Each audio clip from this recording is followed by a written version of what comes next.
Harper. Ingram. Here. Locke. Here. Vanek Theranot. Wilson. Here. Furtado. Here. Hanauer. Lakshin. Here. Thank you. We can get approval of the agenda for this meeting? So Locked, moved, and somebody want a second?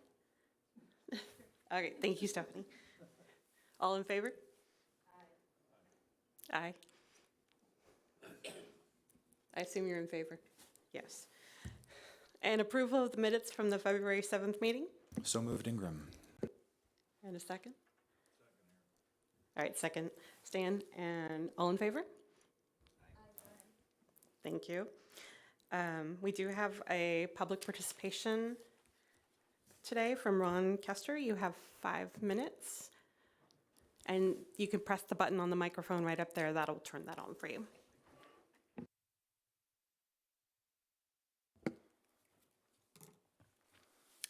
Hi, my name is Ron Kester. I live at 1209 West Oregon Street in Urbana. I first of all want to thank you all for being part of the county board and being on the facilities committee meeting. I know that this is not the easiest kind of committee to be on, that you have to make a lot of difficult decisions, and that there's lots of different gray area about how responsibility falls. I want to talk a little bit about the jail and the situation at the jail, and I want to start by echoing the sentiments of those incarcerated individuals engaged in a hunger strike to protest the conditions of their confinement. The bond amounts are too high, the jail conditions are dismal, and placing incarcerated people far away from families, supporters, and legal counsel is an unreasonable burden.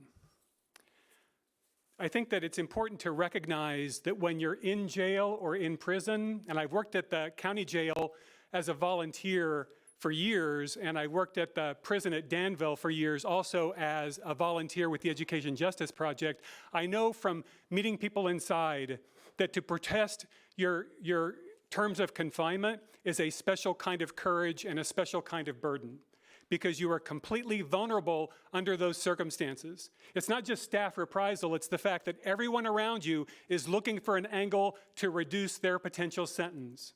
So when you do that, you're now a target. So I want to just acknowledge the fact that those people who stepped forward, put their names on a petition and said, this is unreasonable conditions, those people have a special kind of courage and a special kind of burden that they're willing to bear. I used to come to the facilities committee meeting on a regular basis in 2018 and 2019, and when I would come, I would say, here's the number of people who are in the jail. You know, I'd always start with that. Today we have 310 people who are jailed in Champaign County. 137 of them are in the satellite jail next door, and 173 are out of facility with 20 on electronic home confinement. If the county spent $21,000, there would be 23 fewer people in jail, because that's the amount of bond amount that it would take to free 23 people who are awaiting trial right now. They have bonds less than $20,000. Now, that was interesting to me because in the past when I would come and make this sort of presentation, it would be that the bond amounts were much lower than they are now. I've been following arraignment court since last summer, going there on a weekly basis and writing these numbers down, and I can tell you the bond amounts are categorically going up. The bond amounts for the people in jail right now are enormous.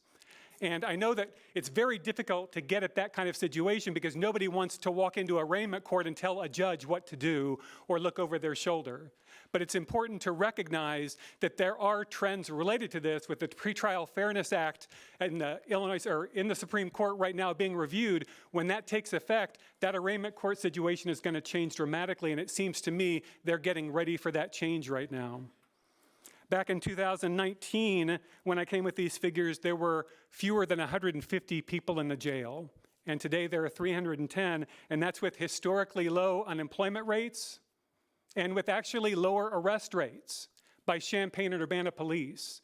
So one of my first questions that I want to make as a recommendation is, does the facilities committee understand why the facility is being used now in a way that is so historically different than the way it was used in 2019? Do we have an answer for that? I've looked at it and I really can't understand, and I've been following the jail, the prisons, the courts, following all of these things now for more than a decade. And I cannot tell you, and I've asked other people, they can't tell me either, why is it that we have twice as many people in jail as we used to? I want to make two other recommendations. The first recommendation is that those people who are out of facility right now, out of county, I think most of them are in Kankakee, there should be special conditions created so that they can stay in touch with people who are family and supporters in the area. I think it's an undue burden, and that's something that the county board can work on operationally. They can say, what's it like to supplement families for video visits so they don't have to pay for it? What's it like to actually rent something that can bring family members up to see people in Kankakee who can't afford transportation or can't arrange it themselves? That's something you can work on operationally. The last point that I want to make is, from seeing these arraignment courts, I can tell you that of the people who are in jail, a third to a half of those people are there because they failed to appear in court. They had a court date, they didn't show up, a warrant was issued from the bench, they were arrested, and now they're appearing in court, and the judge says, well, you got to be in jail now. So there is something wrong with that system and that part of it. And it's at the level of the circuit clerk's office. It used to be that the circuit clerk had special conditions under which they would contact people by phone, and they had all kinds of systems set up to get people to court who were not used to following these circumstances, especially when the situation was so bad. So I want you to know, from my experience at arraignment court, a lot of this overpopulation is probably coming from the fact that people can't make it to court right now for some reason that I do not understand.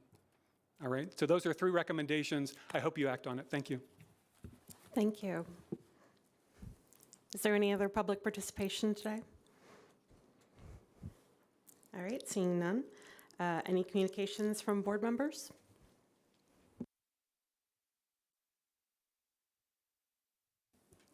All right, we can move on to, I don't need to lean in. Move on to new business.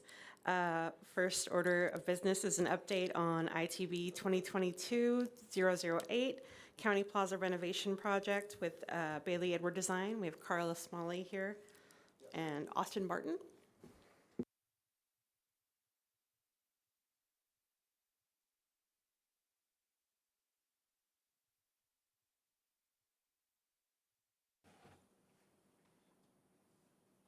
Did your photos load? Did, yes.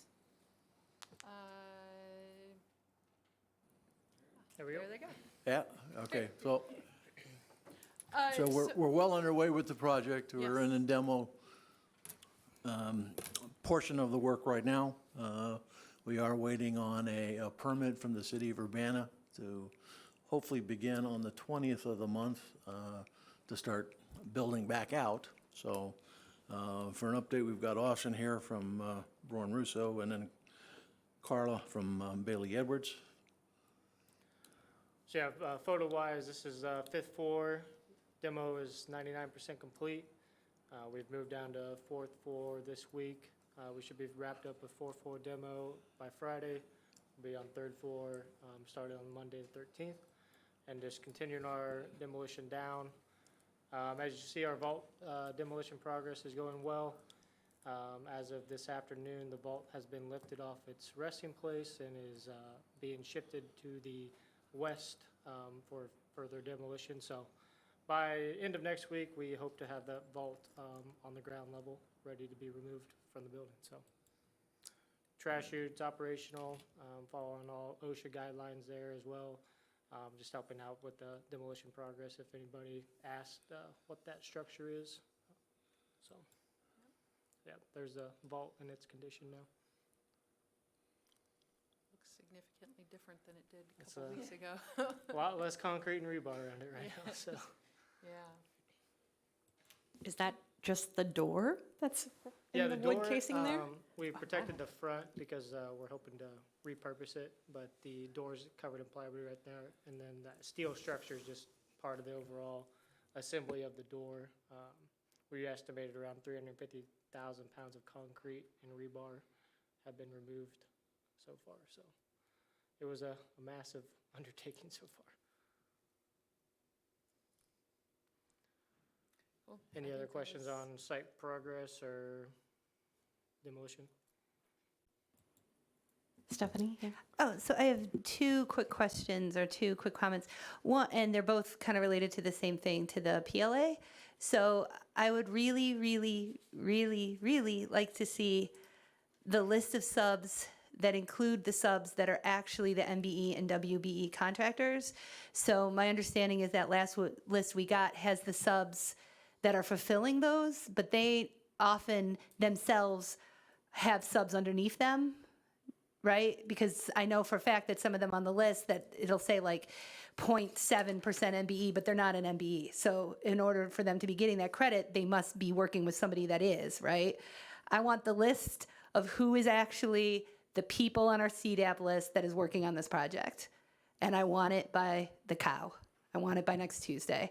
I keep asking for it. I really genuinely want this for both the jail and for more so for the jail, because that's the one where I have more questions, but I also want it for this project. I want like the actual list of who from our CDAP list is working on there. And if there are people that we think are eligible because they are minority and women-owned, but they just aren't on the CDAP list, that's fine. But I want to know who the actual people are that are doing the work, that are fulfilling those goals.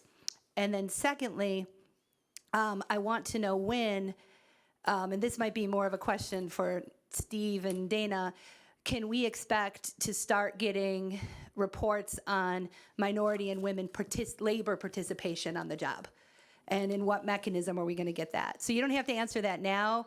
If you want to tell me at the next meeting, that's fine. But I do want to maybe start seeing quarterly, bi-monthly reports on the actual labor participation, because that is one of the things that we are supposed to be holding the contractors to. That was one of the aspirational goals outlined in the PLA, and we will only be able to measure that if we're hearing what that labor participation is. I can answer that now, Awesome. actually.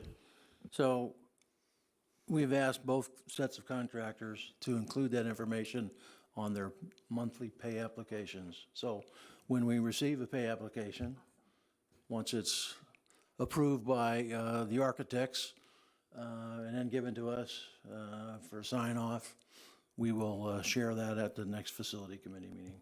That rocks. And I don't necessarily need to see it monthly, quarterly would be fine. You know, whatever y'all think is reasonable, but keeping us in that loop.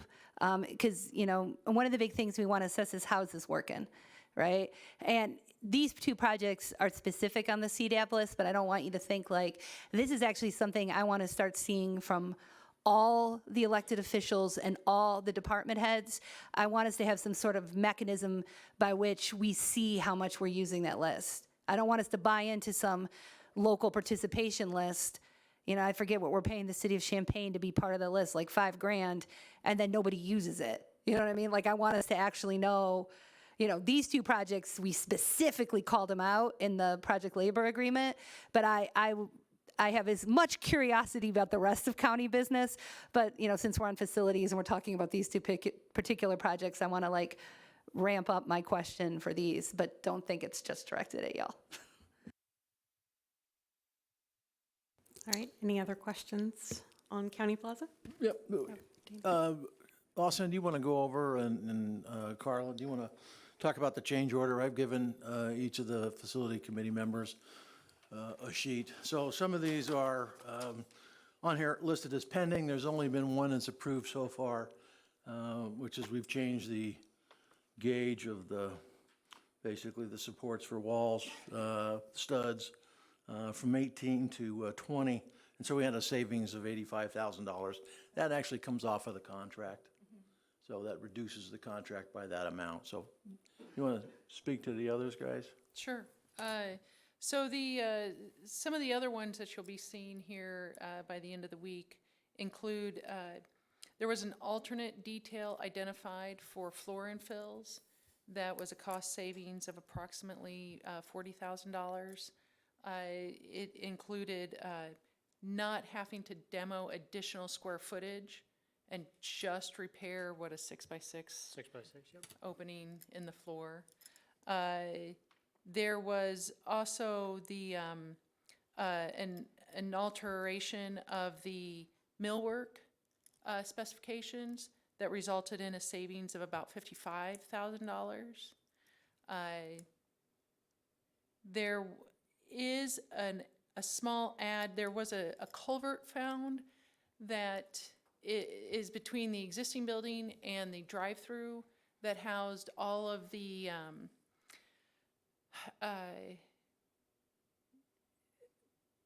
infrastructure for the tubes that went from the drive-through to the, we didn't realize where it was or that it was still full of water. There are 2 pumps in there. And there's a questionable access to that. So we're looking at a $2,500 ad to have the contractor go in there, document what utilities are in there so that we can assess that. They had to pump that first, assess it, and then we will possibly look at filling that area because we don't believe that it's going to be needed. But we do need to have someone in there and assess what utilities are in there now. So $2,500 was for 2 guys, about 2.5 days, I think, to get in there and then document everything that's in there so we can better understand it. When they were demoing the vault, after they removed the back panel, there was some suspect material that was found between the vault and the exterior window that we did not see and didn't have access to until they did the demolition. We had to pay, what was it, $4,700 to have that material tested, and it was asbestos-containing material, or ACM, and so it was abated. And then, the other 2 are pending, right? Yeah, these are all pending. Okay. Do they have the pending list too, or do we want to go over those? What's on the list is fine. The unforeseen stairwell, that was left above ceiling. Above ceiling. Wasn't on the plans, Yeah. so we take the building apart. And that's gonna happen. There's gonna be unforeseen circumstances. Dana, will you get your mic on? Sorry. All right, unforeseen circumstances that are within the building that, we just haven't been able to see, touch, look at plans, and we'll have to deal with it as it comes up. The building is virtually demoed, so we're gonna have much less of those moving forward. As Austin said, I think you're 90%. On 4th floor, yep. Moving to 3rd floor next week. Yeah. And then the only other one that we looked at was, and that actually ended up being the credit of $1,400. So the existing communicating stair between 2 and 1 that is going to be remaining in the building, it also goes down to the basement. Those pickets were reassessed by a structural engineer and found that they would not, they would not take a vertical impact load.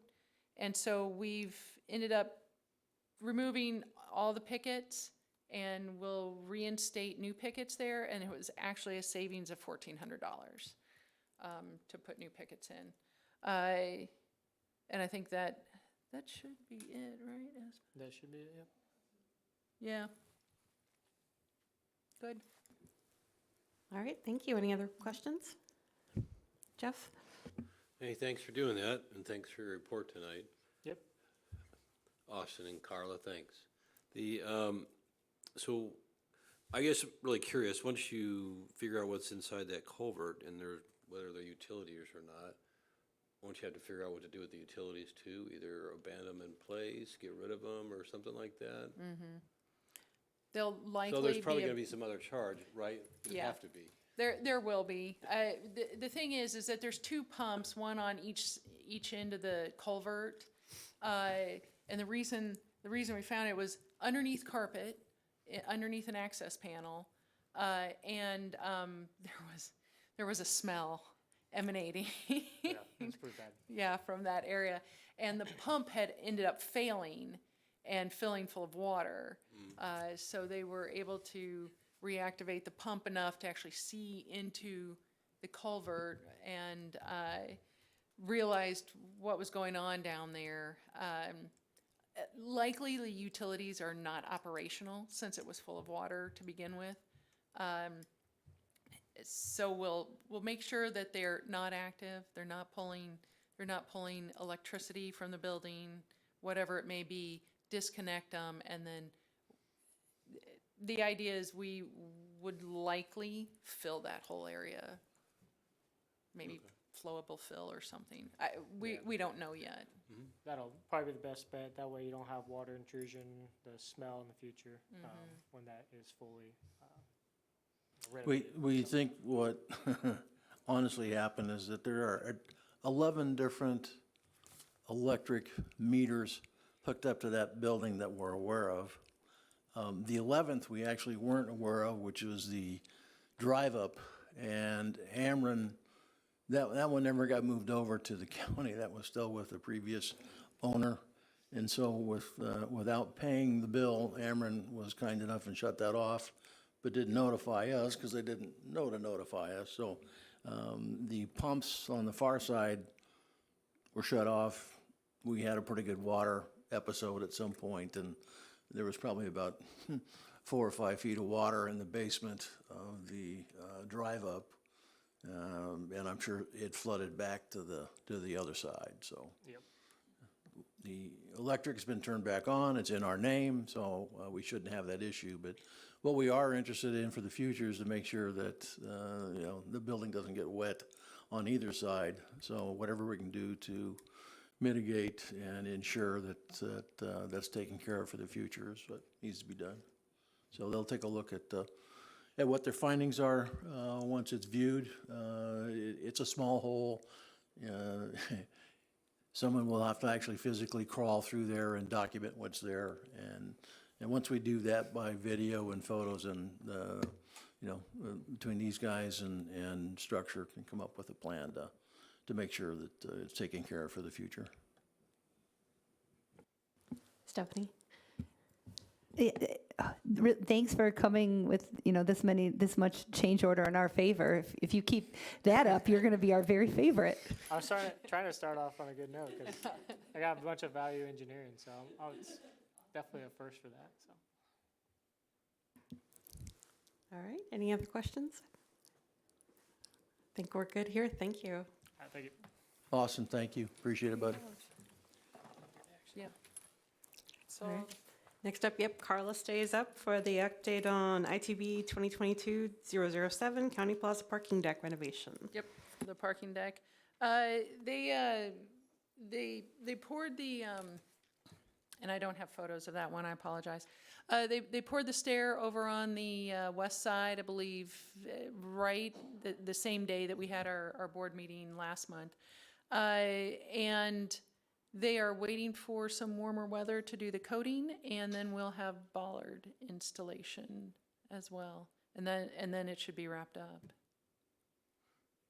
Did they give you, or I have not talked to Deuce in the last week, so did they give you any update in terms of when they think they'll be breaking the weather and they'll be able to do that coating? They have not yet. Okay.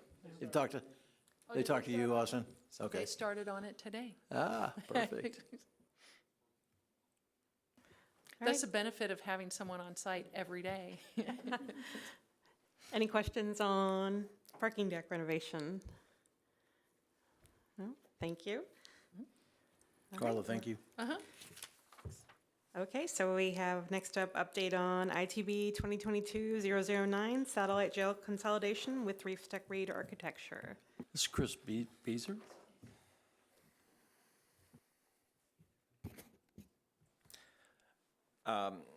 Hello. Right now, the contractors are finishing up their cost projections that were requested for the monthly costs. I believe those were emailed out at the end of the day today. Also incoming will be the first pay application. It won't have the entire breakdown for everyone yet. Really, it's just going to include the bonds and insurance and administrative upfront stuff. So this first pay app will not be the full breakdown as what you're going to be expecting. But we should have that either this afternoon. I think he may have sent that this afternoon as well. Chris, that did arrive, and it's been handed off to Tammy, who's already sent it to our bond counsel. Okay. Other than that, we are still awaiting final permits, both from the EPA and from Urbana. Urbana had requested some additional stormwater management calculations from our civil engineer, so they're in the process of getting those resolved and sent back in. Should be any day, so. As far as that goes, as soon as the permits are squared away, the contractors are ready to start. I do believe that they've already started their survey, so they should be pretty much ready for their stake layout. About how much money is the permits just from Urbana costing us? Do you know off the top of your head? No, we don't. 37,000 and some change. Yeah, I Okay. think that was still a question too, right? Whether we were going to Well, be able to, yeah, yes, we have first of all, the plaza is a much larger facility, 90,000 square feet versus what we're putting up at the satellite jail, which is about 27,000 some change. So there's a cost differential based on square footage. So the county plaza is 122,000 and some change. So I know that folks have been trying to work with the city to see if we can negotiate that either down or out. I hope to hear by the end of the week. We do need to get going, both permits, as we stated for the county plaza, the 20th of the month, they want to begin construction. So setting walls and so forth, we need to have that permanent by then. And obviously to start moving any dirt or anything at the satellite jail, we need the permits, so. Jeff? Hi, Chris. Thanks for Hello. being here. sure. Couple items, maybe just more from my understanding. On the OAC meeting minutes, I had a couple questions. The Sallyport access, was there a decision made regarding timing of the pavement demolition for utilities, or is that still pending? That's going to be pending because of the permit. Is there a due date for that to be accomplished by? Not that I'm aware of. Okay. And then on the topsoil distribution at the stockpiles, higher, wider, preference, any resolution to that yet? The question was during the meeting whether there was a preference by the jail, whether they wanted it taller and less, taking up space, or whether they wanted it lower and more spread out. And I think the decision was made that it didn't matter very much to Okay. them. So it's really going to be a contractor's option, whatever is easiest for them to keep the site clean and utilized. All right, awesome. And the last one, on the manhole submittal needs to be approved ASAP. Did been that get approved. happened? Yep. Awesome, all right. That's the end of my questions. We have been reviewing submittals over the past few weeks, so a lot of the site utility work, stormwater, all that has been, those are in process and already started to get turned back to the contractors.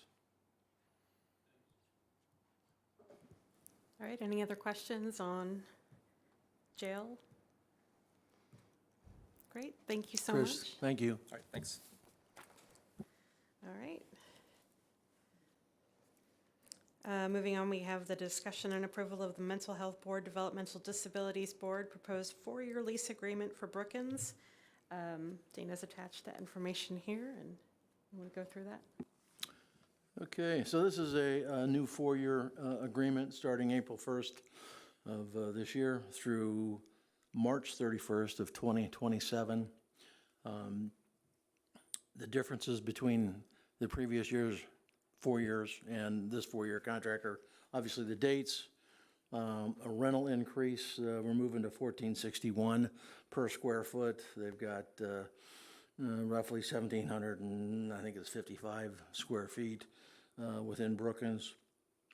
And then the addition of under the term, we wanted to put in, so we talked to our state's attorney, wanted to put in our lease agreements a clause that allows either the county or the leasee to end the lease within 180 days' notice.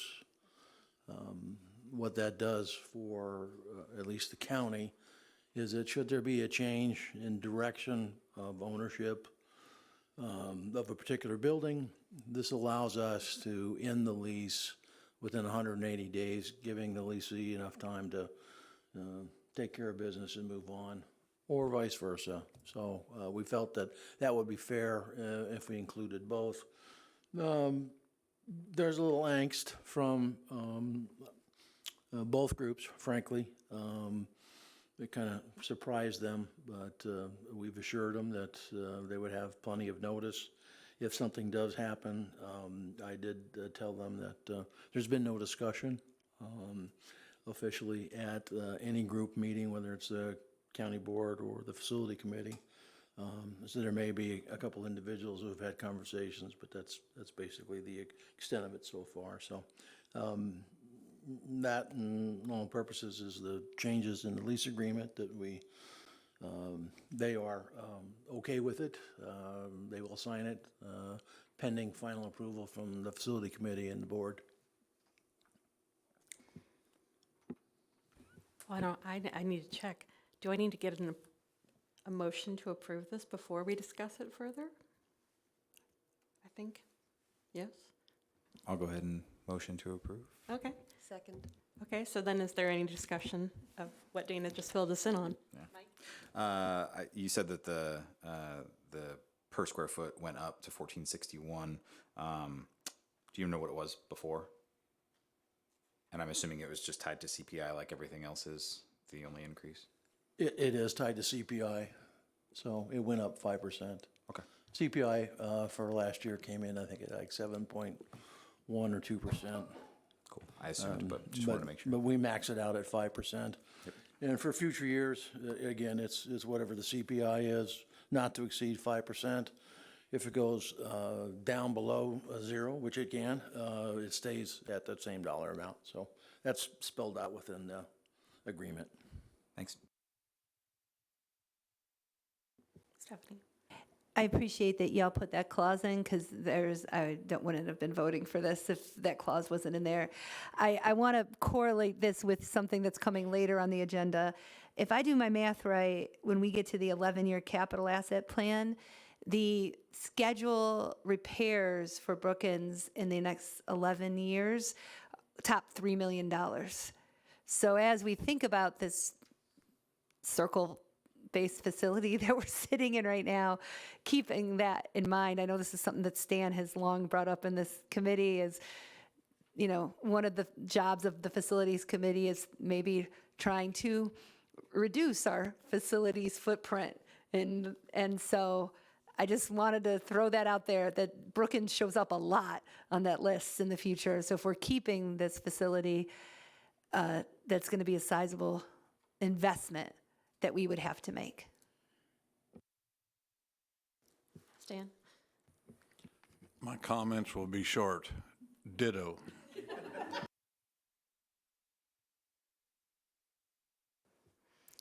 Any other discussion of the lease agreement for Mental Health Board?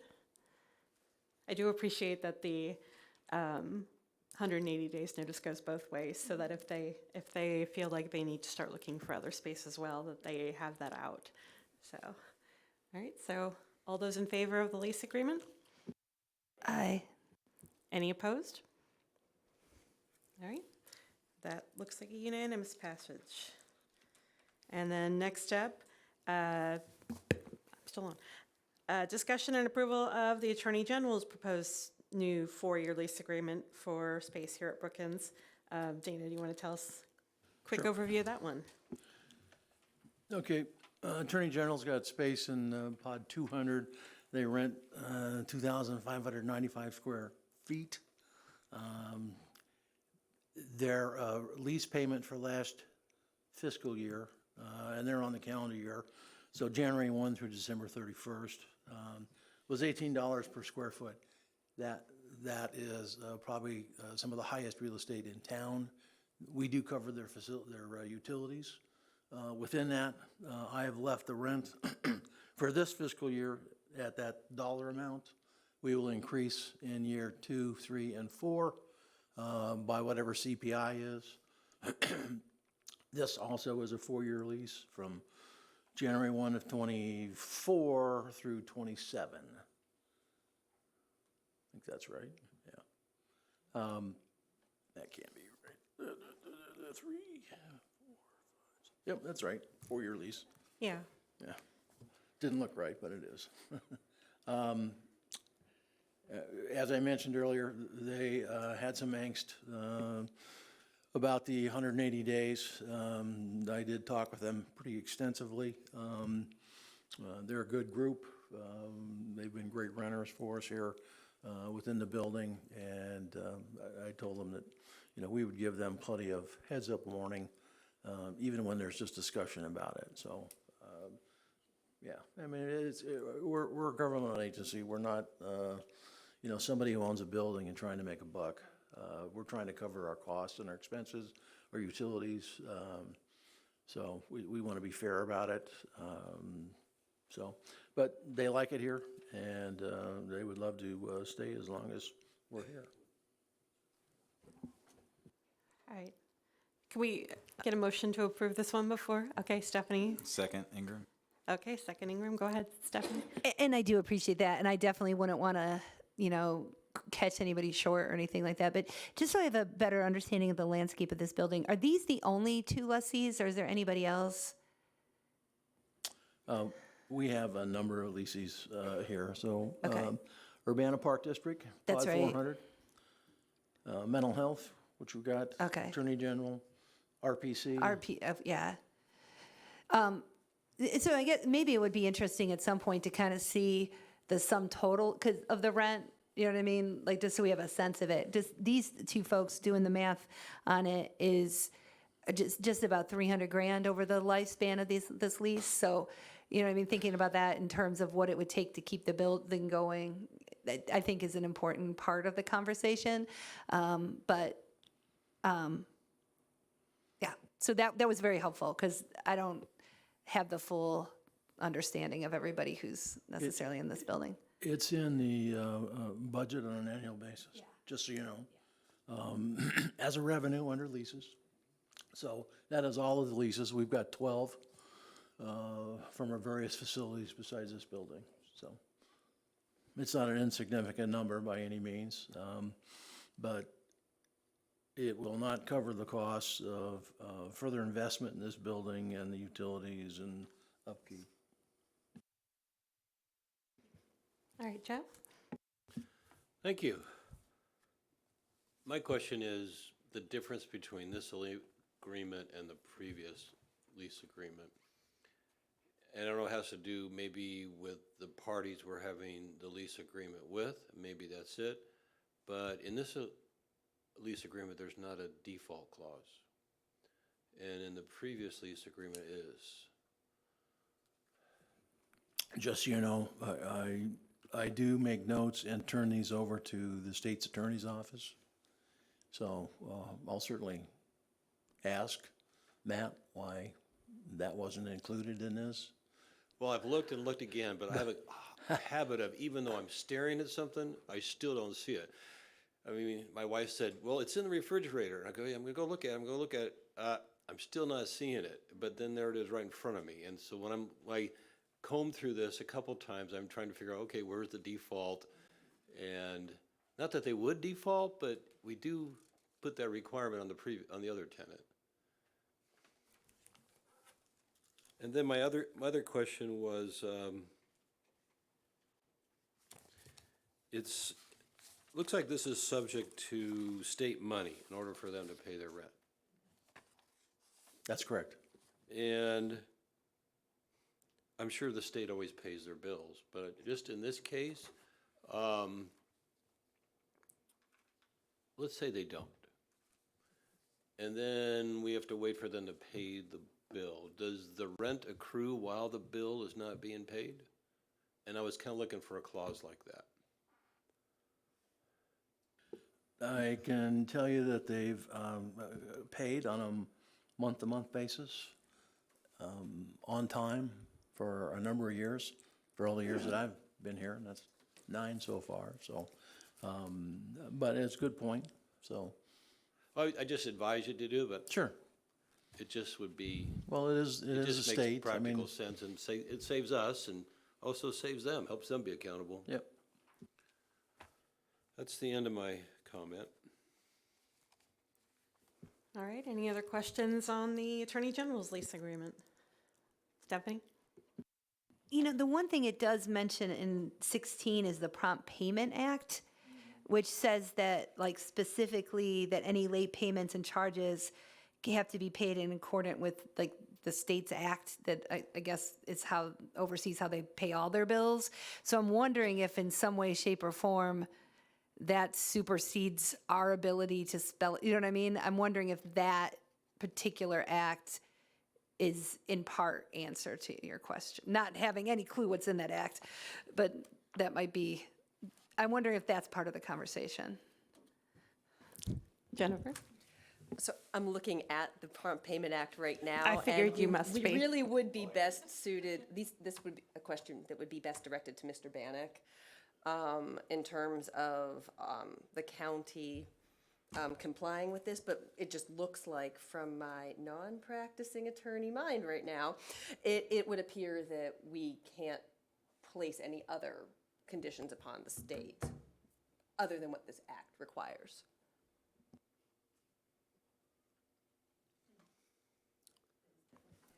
I guess nevertheless, I would like us to at least cover our rear ends here with respect to if there's a default.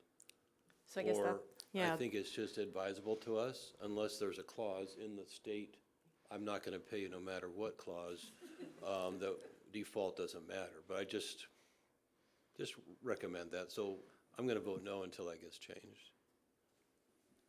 As you noticed, it's in our other lease agreements, so Yes, it is. this one's a little bit different. Yep. All right, any other questions, comments? All those in favor? Aye. Any opposed? Okay, so the 2 nays you got there? Okay, perfect. All right. So then, the big one, discussion and approval of the 11-year capital asset plan projects listing. And you've all got the updated on your desks as well? I do apologize. When we were out, we were trying to get numbers from Bailey Edwards, who did our initial assessment of our facilities back in 2015, as well as GHR Engineering on our HVAC stuff through that same assessment period, and update the numbers that you see within here. And unfortunately, we had a few technology glitches. I couldn't open up the document, so I had to be read it over the phone, and I didn't get to see the final, so I do apologize. There were a couple inaccuracies and formulas that were bad. So anyway, this is updated. Basically, the same information's there, but it's a little more concise, and it is correct. So we started out with assumptions. Funding for capital plan would continue through 2033. All of our facilities are included in this updated plan. 2 plans ago, we took out a couple of facilities thinking that they weren't going to need it. Regardless of the direction the county goes down the road with any of their facilities, if something comes off, it's real easy to remove from the plan. That's kind of a no-brainer. All county facilities are included with this update. Sheriff's Office, downtown jail, old nursing home, which is the 1945 2-story addition, are included within here for demolition costs only. We did get pricing estimate from a contractor for each. I think one was 900,000, the other one was about $1 million. So they're two pretty, stout, big buildings to be demoed. So not surprised at the price.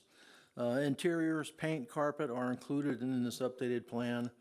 When I went over this with Steve yesterday, I informed him prior to his arrival on the board.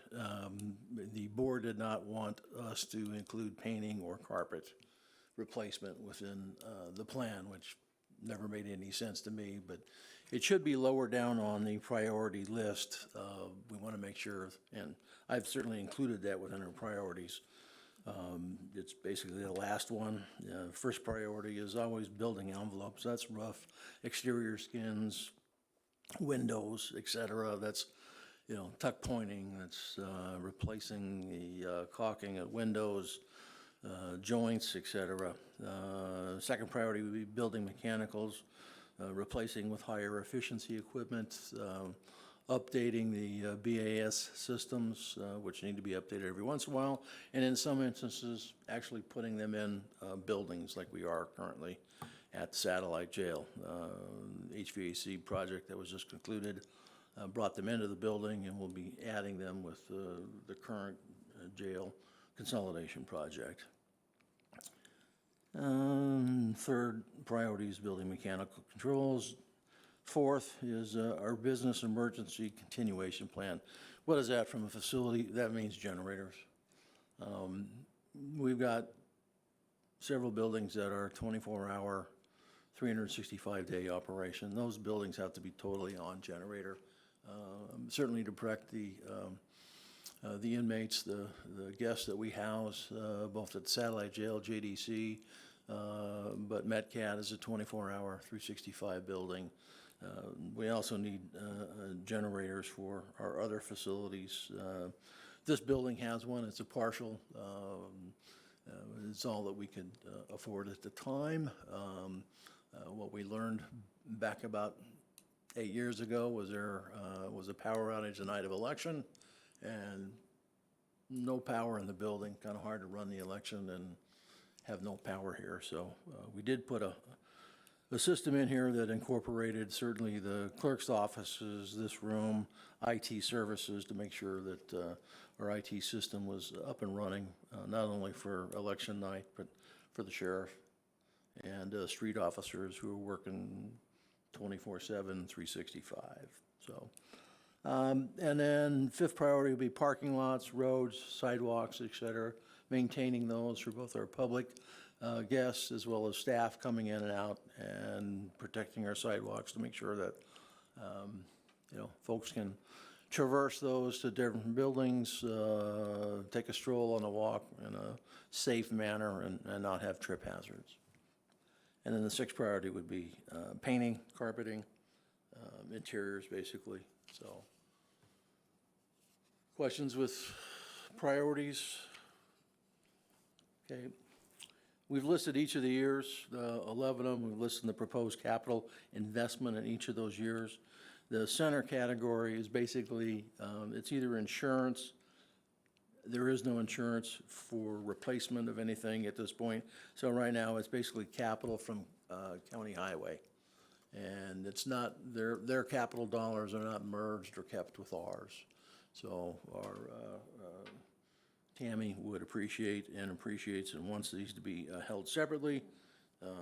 Jeff Blue is aware of the numbers. And then you have a total amount, combination of what we propose for our capital plan plus whatever county highway will be doing. I can go through each one. Seems a little long to do that. Does anybody have any questions?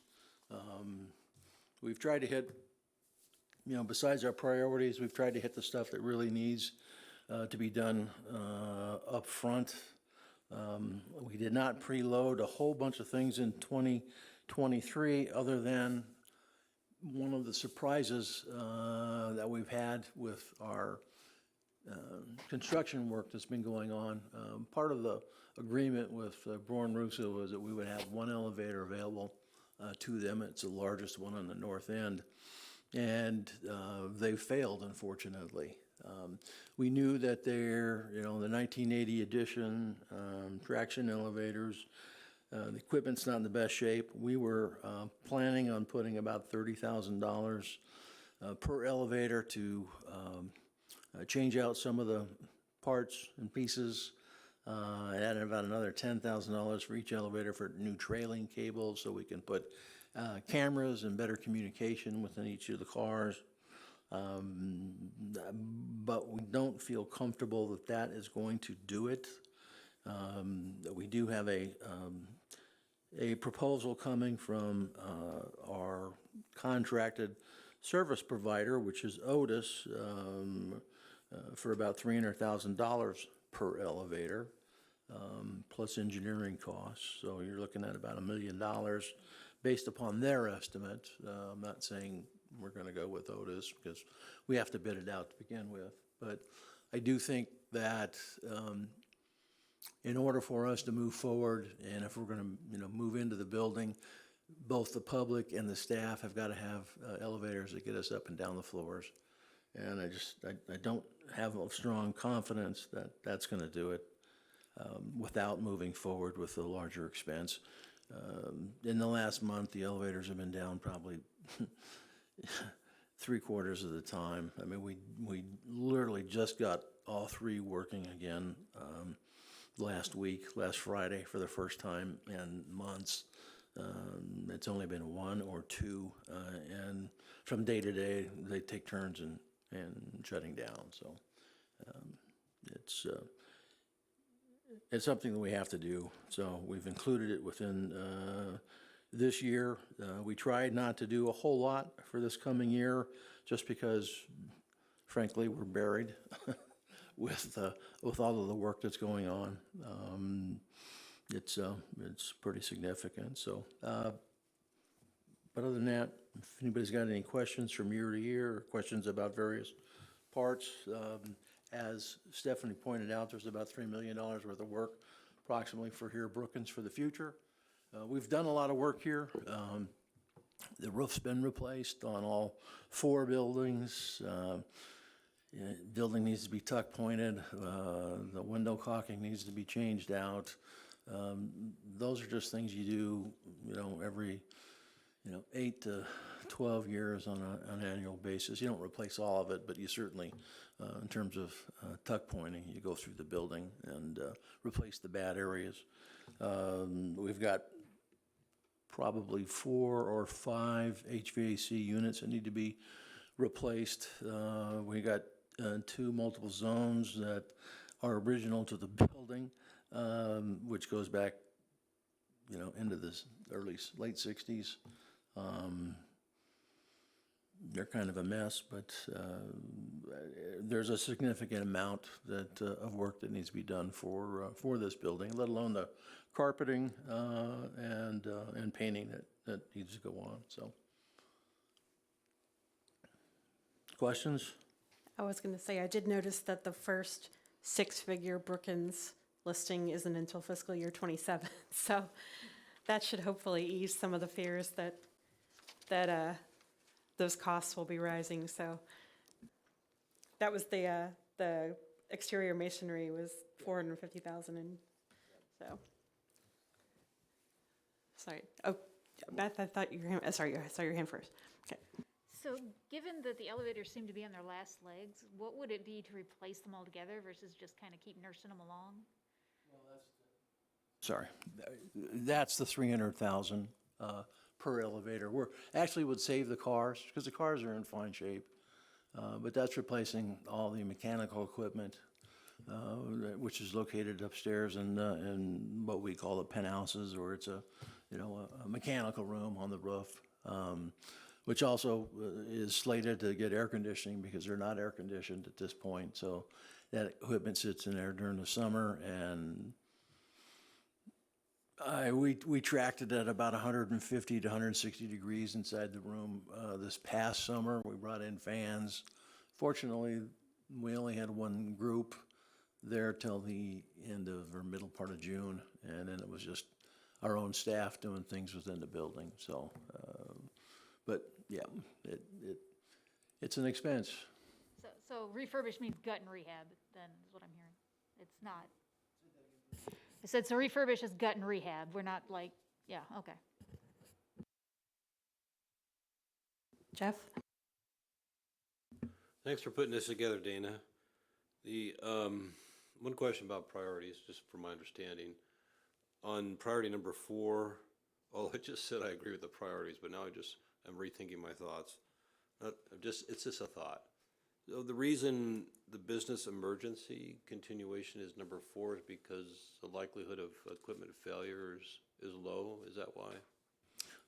We have existing generators at our facilities currently. Some of them have some age on them, and as you can see as we go through here, we're replacing them based upon their age and the hours that are on there. We test every Thursday. We run our generators for an hour. Once a week you do?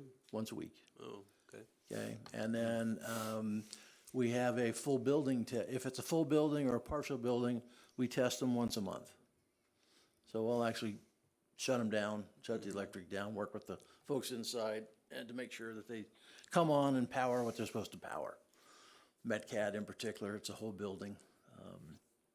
So it's there in 4, it's important, it's, you know, it's, I would follow it, it probably needs to be in,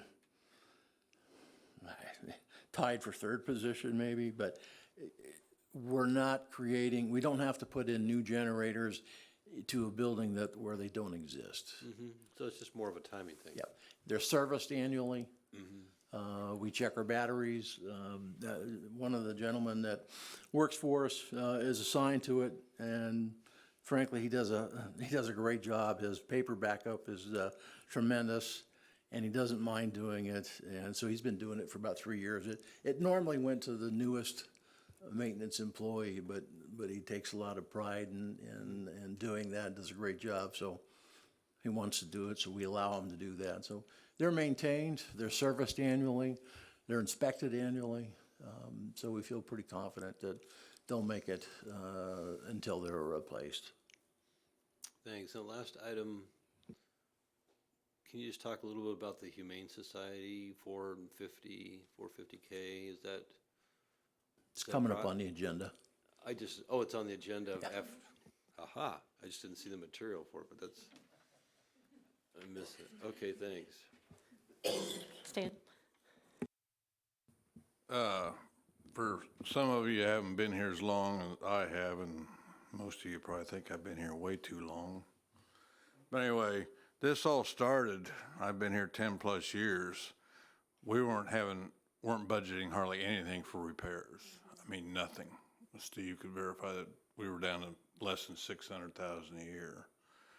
Started with Stan James, who was no longer on the board anymore when he was facilities, passed on to Gary Maxwell.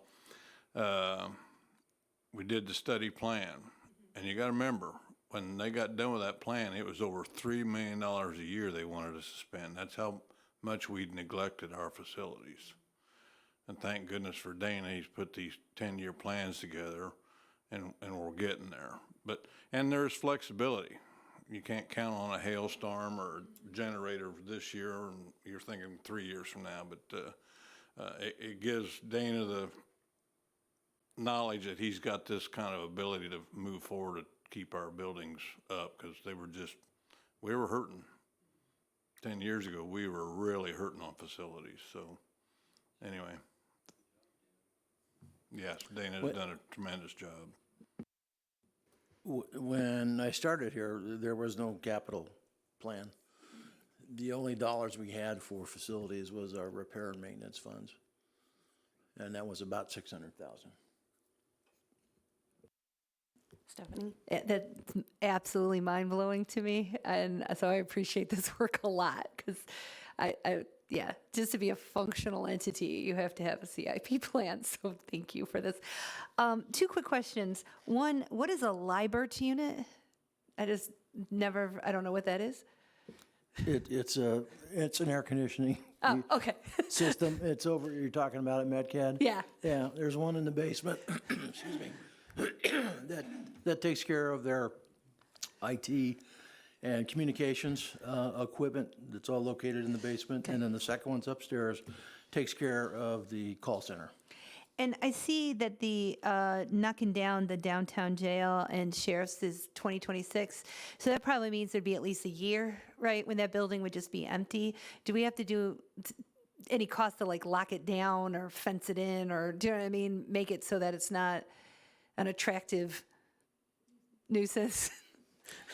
The city of Urbana does have some standards for taking a building kind of offline. So we will have to come in and fortunately, there's not many windows or doors to the building. So, but the front area will have to plywood. We'll paint it so it doesn't look like heck. We'll have to do the same thing over at the nursing home, although that's up earlier. So I'm hoping maybe we can slide on that a little bit until it gets knocked down, but. Steve? Chair Lockshin, I'd just like the record to reflect that I don't think Stan's been here too long. Yeah, I think another 10 years would be appropriate. I'll volunteer. Any other questions on this one? I think we need to move to approve this as well. It looks like this is an approval item, so. Stephanie? Ingram second. Ingram second, okay. So all in favor? Aye. Aye. Any opposed? All right. So next up, we have the discussion of the Humane Society facilities. Okay, based upon our straw poll at the last meeting, you asked me to meet with the executive director for the Humane Society and their president. That meeting occurred. They are very interested in us buying the property. We could do it a number of different ways. We informed them at the time that, of course, they had their own appraisal done. We had our appraisal done. Ours came back at $450,000 for the facility. Theirs was a little bit higher, but they agreed to go with ours. They also basically said, however you would like to do it, if that's what you want to move forward with, either a outright purchase or a lease purchase over a 10-year period. How would that work? You'd pay them an amount of money on a monthly basis that would go towards the purchase of the property. They would have to include some interest in that that we would work out. They were also willing to discount our $450,000 by an amount based upon getting out of the lease early. And I think there's $28,000 left on their lease for the next 4 years. So they would deduct that from the $450,000, which I thought was a pretty good idea. So, you know, you're looking at a lot less, $422,000 for the facility on either on a lease purchase or an outright fee. Talked to Tammy at length, also with Steve. Steve, I don't want to put you on the spot, but if you'd like to make a comment, I will say that Tammy was more interested in probably trying to figure out a way to purchase it. Hence, you've seen it on my capital. We still have to reach out to the state's attorney to make sure that that's possible. If the county has to provide the animal control with a facility, then we certainly can pay for it in that manner. If that's not part of that, then we're gonna have to come up with another way, according to Tammy. I will reach out to Matt tomorrow and talk to him and get some thoughts from him as well. But in general, a very good meeting with with Humane Society. They were, I think, pleased to see that we were interested in the facility. Since we do, as a reminder, everybody, last meeting we shared the lease agreement, but we have kind of control of who, they can't sublease unless we agree, they can't sell it unless we agree, because it's on county property. They've been paying $7,000 a year and have 4 years left on the lease agreement, but they paid for the building that's on it. So it's very similar to the Army Corps of Engineers, which is another lease that we have. It's a land lease that's just east of Metcalf off of Main Street, so.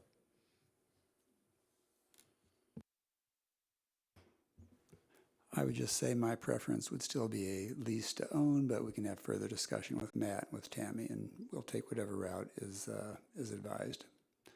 This would be a significant improvement in terms of space for animal control. I don't know if you know, they really don't have air conditioning in that building. So I would like to be able to move forward with it sooner rather than later. Stephanie? My one question is then, if I see that we have the purchase on the 11-year plan, but then I don't see any downstream renovations of the existing animal control on the 11-year plan, would that then have to be I mean, as we said, this plan is a living document, it's always gonna, but my guess is in order to, expand the corner space or do whatever else, we've thought about doing there, we'd have to change the configuration of the building quite a bit. So would that be something then you'd have to add on? I don't believe that I have not, I don't know if Steve has, I have not talked to Animal Control. I don't know if the new director has actually been in the facility to see what they have, but it is a significant improvement and increase in space of what they currently have, I believe. Knowing a little bit about what they currently have and use, that the space would adequately meet their needs. I don't think you'd need to make any immediate updates. Again, as Steve mentioned, the current building has some room air conditioners for offices, but there's no air conditioning for the medical unit, for animal housing, for storage, for any of that. And of course, Humane Society is fully air conditioned and heated. It'd be a terrific, I think, upgrade for our animal control folks. Once we get in there, we can take a look at what the needs are, and if things fall off, obviously, as you said, it's a living document. Yeah. Let me clarify. I wasn't talking about the building we're getting.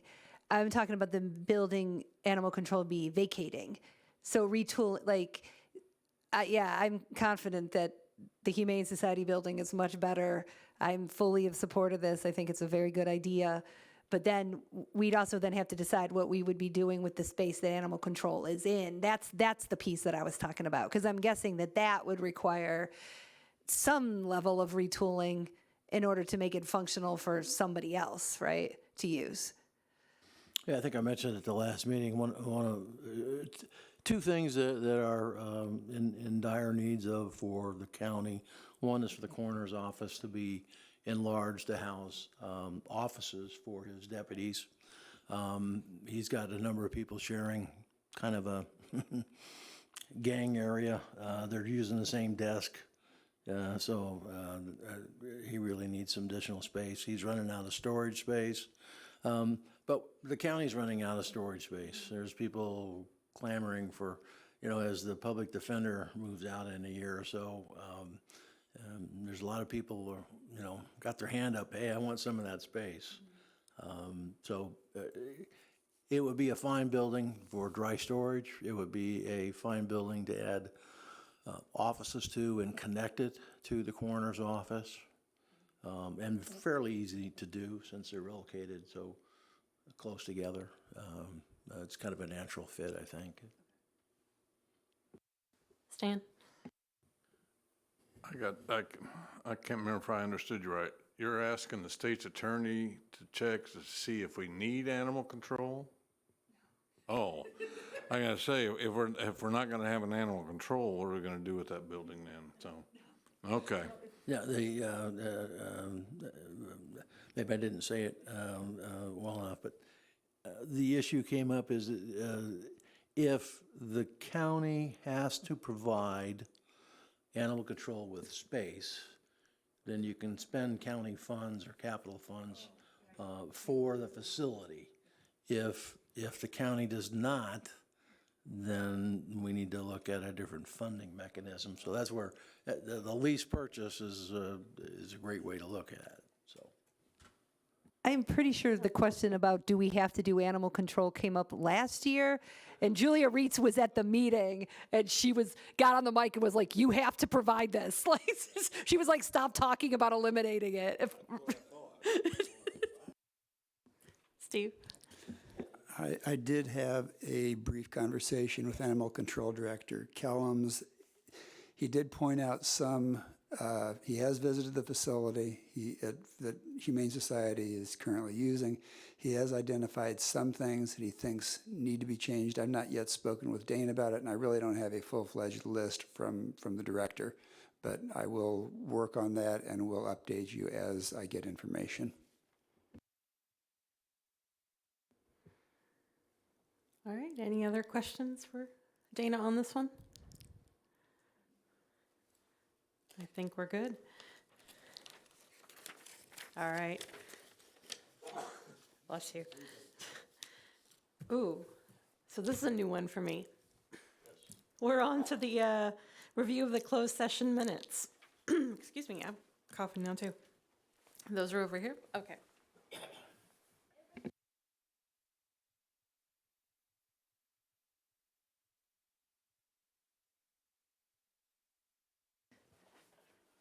So is there something in here that I'm supposed to read? How does this work? I feel like Kyle always reads something when we do that.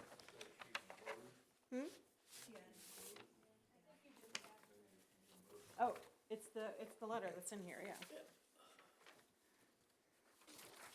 But that,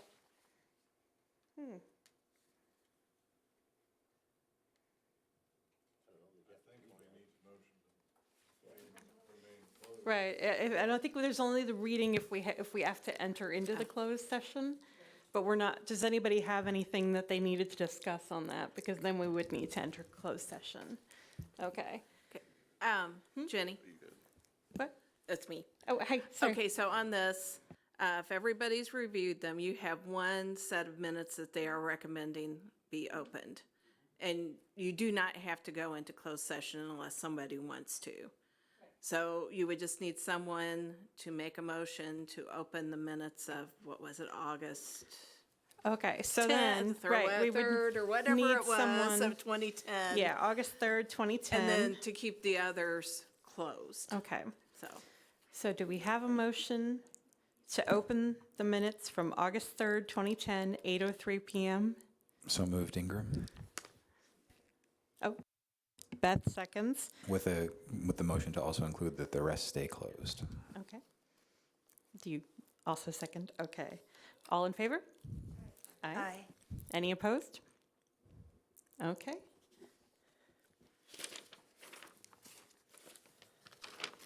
Put those back in. Okay, so the next meeting will be April 4th at 6:30 PM.